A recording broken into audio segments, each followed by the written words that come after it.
Thank you very much. America's NATO allies were looking for further reassurance. In Munich, as in Brussels earlier this week, they got it. President Trump came into office and has thrown now his full support to NATO.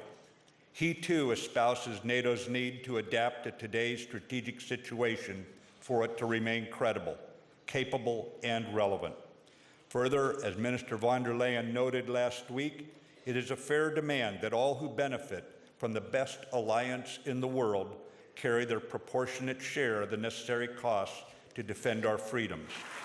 Just in case that still fell short of unconditional backing, Germany's defence minister was on hand to remind her guest. Ja, dazu gehört die faire Lastenteilung.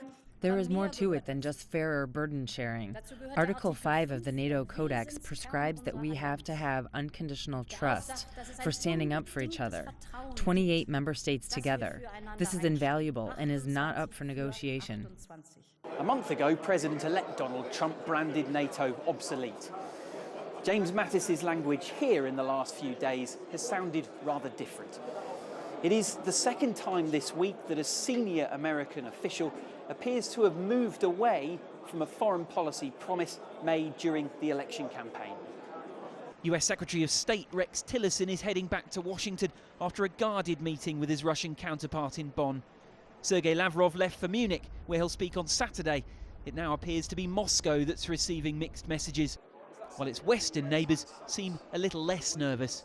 And I'm particularly happy that he also mentioned the values that bind together the shores of the Atlantic Ocean and the Euro-Atlantic community. I think this is something that's been, missing from some of the speeches we've heard on this topic from the different speakers over the past several months. China spoke of shared values too and offered up its growing global influence to mend US-Russian ties.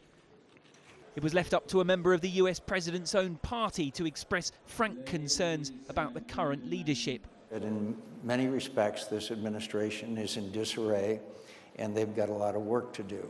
To many here, the fate of the transatlantic alliance remains still unpredictable. Guy Henderson, CGTN, Munich.